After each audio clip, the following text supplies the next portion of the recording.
Hey, welcome, welcome, welcome. I hope you're having a great day. I'm Pastor Fred. This is the Follow Through. And what we're doing at the church that I'm serving at as pastor is going through the book of Colossians in the New Testament. This is Paul's letter to this congregation that was pretty faithful with the gospel. They had really embraced Jesus and who he, what he had done for them and all of that. But there was a threat looming of kind of false teaching. People trying to get them focused on traditions or focused on philosophies and various things instead of the gospel. And that's really where we're at as we hit chapter 2, verse 16, and we're going to go all the way to verse 23 this week. All right, so today, this morning, we're going to look at 16 and 17 of Colossians chapter 2. And Paul says this, he says, "Therefore, let no one pass judgment on you in questions of food and drink, or with regard to a festival, or a new moon, or a Sabbath. These are a shadow of the things to come, but the substance belongs to Christ." So he has a therefore, and as we often say, when you see a therefore, you must see what it's there for. And what he's doing is he's saying, look at what you just read. And realize that that's true. And because that's true, this is the key point, because that's true, you got to go with this. Like, this is your reality.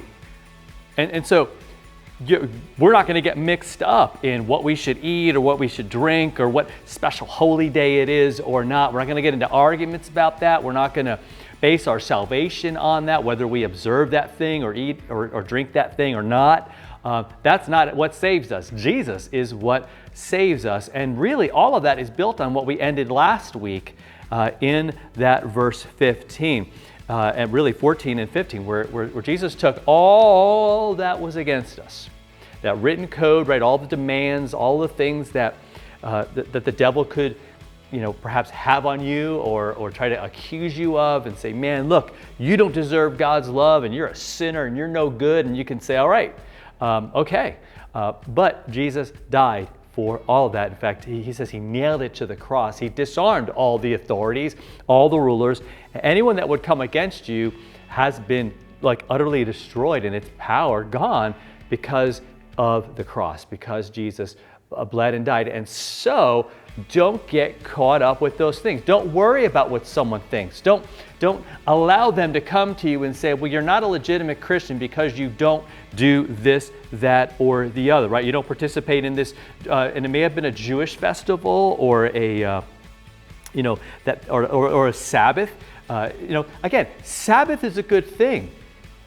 A lot of those festivals, reminded the people of God's glory, of God's provision, how God had taken care of them. The Sabbath was a reminder that we need to rest and that God has provided that rest. But the rest is not the point. The point is what Jesus did, because we rest in Him. That's where we are renewed. He's the one who restores our soul and gives us what we need. And so we're not going to say that we're saved by what we eat or what we drink or what kind of thing we do. He says they're shadows of the thing to come. In other words, they were kind of helping you to think about it. They point back to it, but it's what they point back to, and it's what they point towards that matters, and that's Jesus. Jesus. It reminds me of the beginning of John's gospel. Remember, John said that John showed up on the scene and he testified about Jesus, but he wasn't Jesus, right? He was not the one to come, right? He was the one who was just heralding his arrival. He was the messenger. He was the one. He was the voice of one crying out in the desert to make way for the Lord, to make straight His paths. But he was not the one to focus on. In fact, John said he has to increase and my job is to decrease. And so that's where Paul's at here. He's like, this is about Jesus. That's how we're saved. That's where your hope is.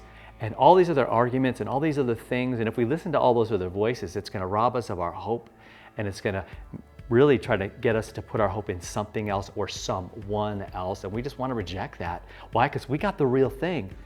Right? I have forgiveness, I have life, I have love in Jesus, and so do you. And I want to encourage you with that today. I want you to hold on to Him and not all these other kind of religious things that might have some value, but they're not what saves us. All right, so I want to kind of take that weight off of you and again, fill your heart instead with God's peace, His love, His forgiveness in Jesus. That's what we need, and that's what God gives to us. All right, you have a great rest of your day.